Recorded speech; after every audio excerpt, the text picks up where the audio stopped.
My boyfriend sat me down and said, "I think I settled," then broke down crying now he's gone, and I don't know who I am without him. Jake and I have been together since high school. We've grown up side by side, navigating life's ups and downs, and now we share an apartment with his brother, Finn.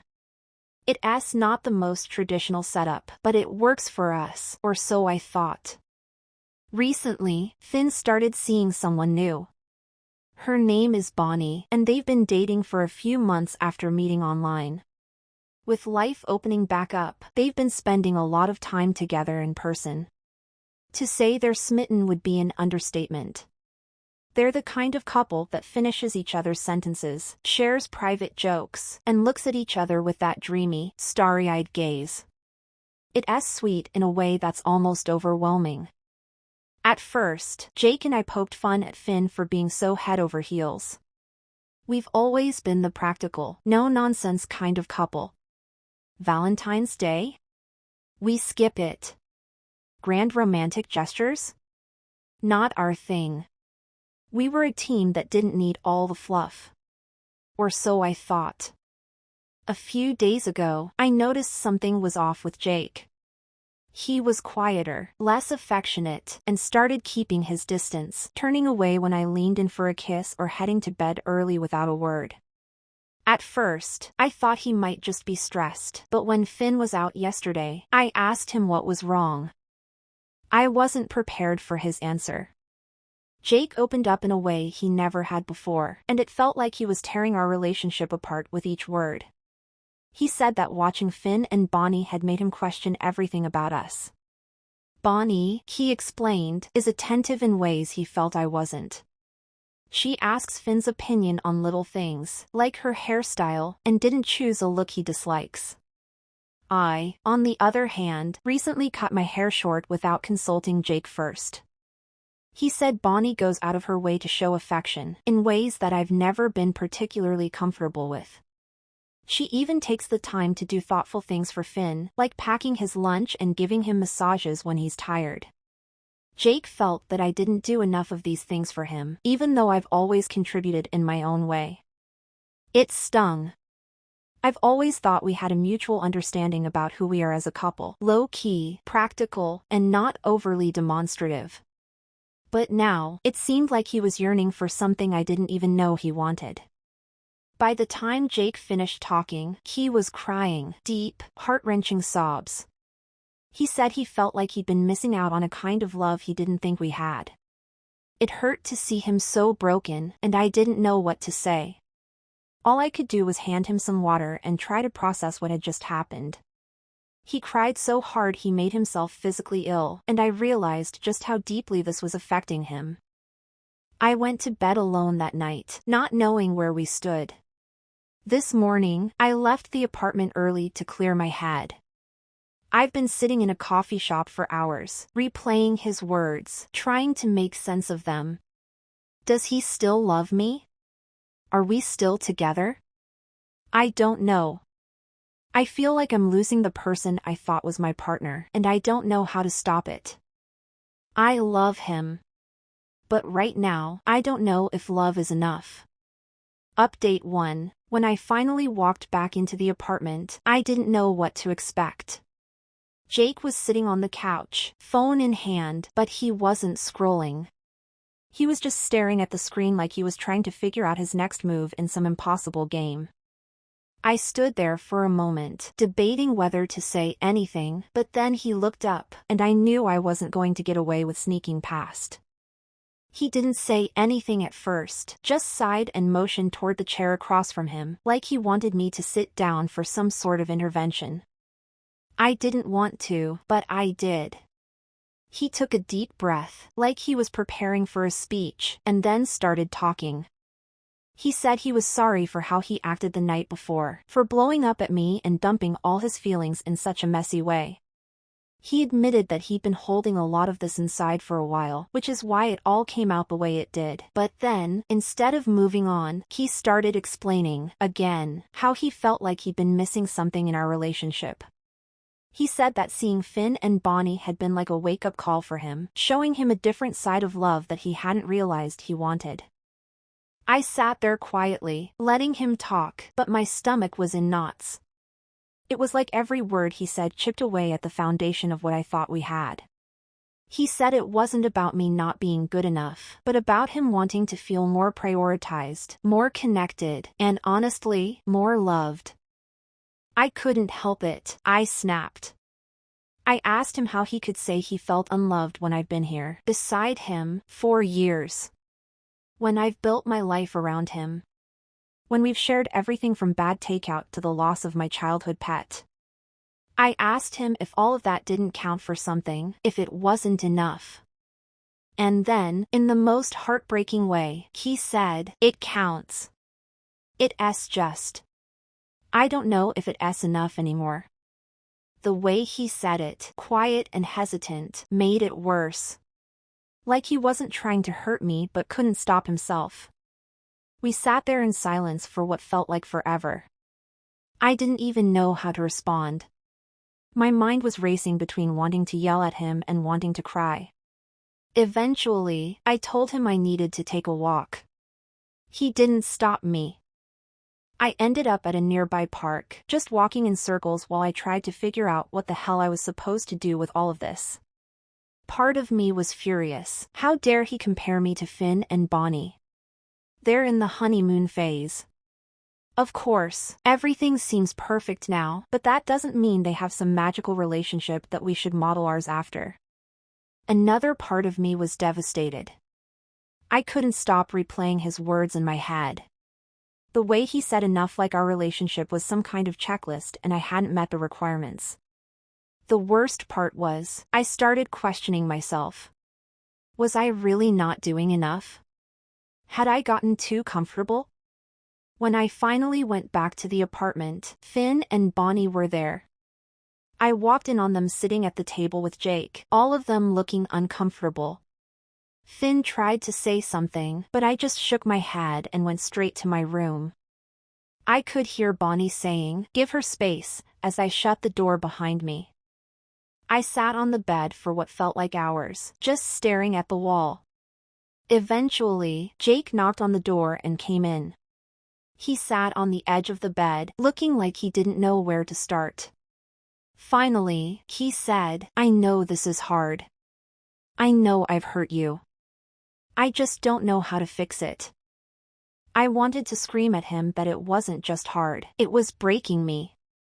But instead, I asked him point blank if he still wanted to be with me. He didn't answer right away, which told me more than I wanted to know. Finally, he said, "I want to.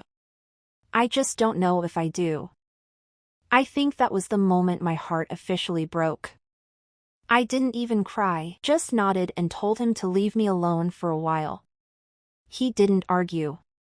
Now, I'm sitting here in the dark, trying to make sense of everything. I keep going back and forth between wanting to fight for us and wanting to walk away before he decides for me. I don't know what to do. I feel like I've spent years building this relationship, only for him to suddenly decide it's not what he wants. And the worst part is, I still love him. I don't know how to stop. Update 2. I didn't sleep much after Jake dropped that bomb on me. I kept replaying his words in my head, the way he hesitated when I asked if he still wanted to be with me. That pause, longer than it should have been, told me everything I didn't want to know. The next morning, the tension in the apartment was suffocating. I could hear Jake in the kitchen, probably making coffee like it was a normal day. But nothing about this felt normal. I stayed in bed longer than usual, trying to figure out my next move. Do I keep pushing for answers, or do I just let this implode?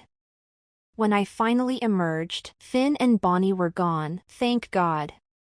Jake was sitting at the table with his mug in hand, staring at the wall like he was trying to solve some unspoken puzzle. He looked up when he heard me, but neither of us said anything for a while. It was awkward, the kind of silence that feels heavier with every second. Finally, he spoke. "I think we need to figure this out," he said, like this was just some scheduling conflict we could resolve with a calendar. I laughed. I couldn't help it. Figure this out? Jake, you basically told me you don't even know if you want to be with me anymore. What's left to figure out? He flinched but didn't argue. Instead, he started going on about how he wasn't sure if his feelings were real or if they were just him overthinking. He said he felt like he'd been stuck in his own head for weeks, comparing what we have to what Finn and Bonnie have. And then he said something that almost made me walk out right then and there. I just don't know if I settled. Settled. Like I was some consolation prize he got stuck with because he didn't know any better. I told him that if he thought he settled, then maybe he did, and maybe I deserved better than someone who saw me that way. He panicked a little, saying that wasn't what he meant, but it was too late. The words were out, and they couldn't be taken back. We didn't really talk after that. He went to work, and I spent the day alternating between rage and heartbreak. I wanted to scream at him, but I also wanted to curl up in bed and pretend this wasn't happening. I ended up texting a friend to vent, but even typing it out made it feel worse. How do you explain to someone that your boyfriend of several years thinks he might have settled for you? When Jake got home, I was ready for a fight. I'd spent the whole day building up this speech in my head about how unfair he was being, how cruel it was to spring all of this on me without warning. But then he walked in, looking like he'd aged 10 years in a single day, and I couldn't do it. Instead, we sat down and had the most brutally honest conversation we've ever had. He admitted that he's been struggling with feelings of doubt for a while but didn't know how to bring it up without hurting me. He said he started noticing how different we are from Finn and Bonnie and couldn't stop comparing. I told him that what Finn and Bonnie have isn't real. It's infatuation, the honeymoon phase. Of course, they're all over each other now. They've been dating for 3 months. They haven't had to deal with real-life stress or arguments or any of the hard stuff yet. But Jake didn't see it that way. He said it wasn't just about how they act, but about how they make each other feel. And then he asked me the one question I wasn't prepared for. Do you even think we make each other happy anymore? I didn't know how to answer. Because if I'm being honest, I don't know. We've been together so long that it's hard to separate what we feel from what we're used to. Do I love Jake? Yes. But am I happy? That's harder to say. We left the conversation with more questions than answers. Jake said he needed time to figure out what he really wants, and I told him I needed space to process everything. So now we're in this weird limbo, sharing the same apartment but not really talking.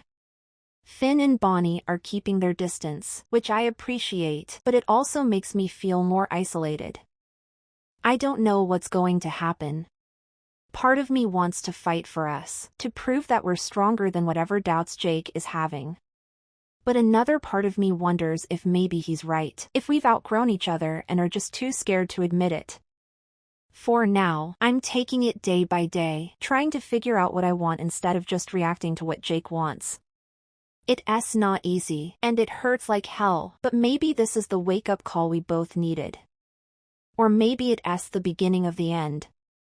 Update 3. It's over. After days of avoidance, awkward silences, and half-finished conversations, Jake and I finally sat down and admitted what we both knew deep down. There was no coming back from this. The conversation wasn't explosive or dramatic. It was just sad. We both sat at the kitchen table, neither of us looking at the other for a long time. Finally, I asked him what he wanted, straight out. No dancing around it, no I need time. Just the truth. And he told me. He said he didn't see a future for us anymore. He said he'd been trying to convince himself that he was just overthinking, that he'd snap out of it, but he couldn't. He said it wasn't fair to either of us to keep dragging this out when his feelings had changed. Hearing those words broke something in me. I sat there, trying to hold it together, but tears were already spilling down my face. I asked him why he didn't just tell me sooner, why he let things get to this point if he'd been feeling this way for weeks or months. He said he didn't want to hurt me, but we both know that was a lie. The truth is, he didn't want to face the guilt of admitting he wasn't in love with me anymore. I asked him if this had anything to do with Bonnie. Not because I thought he liked her, but because she and Finn had become the measuring stick for our relationship. He swore it wasn't about her, but he couldn't deny that watching their dynamic had made him question everything. He said he wanted what they had: passion, connection, whatever spark they seemed to have. And while he tried to convince himself we could find that again, he eventually realized he didn't believe it. I didn't say much after that. What was there to say? We spent the rest of the evening deciding how to split everything. He said he'd stay with Finn for a while until I figured out my next steps.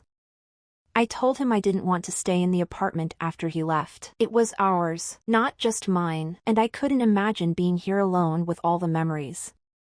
When Finn came home later, Jake told him. Finn looked devastated, like he couldn't believe what was happening. He apologized to me, though he didn't have to. I told him none of this was his fault, but it didn't seem to make him feel better. Bonnie stayed out of it, though she kept giving me these sympathetic glances that made me want to scream. Jake left the next day. I'm staying with a friend for now while I figure out my next move. The apartment is too quiet, too full of ghosts. I've been going through the motions, packing up my stuff and deciding what to leave behind, but it doesn't feel real yet. It's like my body knows we've broken up, but my brain hasn't caught up. I keep asking myself where we went wrong. Were we doomed from the start, or did we just stop trying somewhere along the way? I don't have the answers yet, and maybe I never will. What I do know is this: I'm not going to compare myself to Bonnie anymore. Jake made his choice, and while it hurts, I can't let it define me. I loved him with everything I had, but that wasn't enough for him. That's not on me. I'll be okay. Not today, not tomorrow, but someday. For now, I'm focusing on putting one foot in front of the other.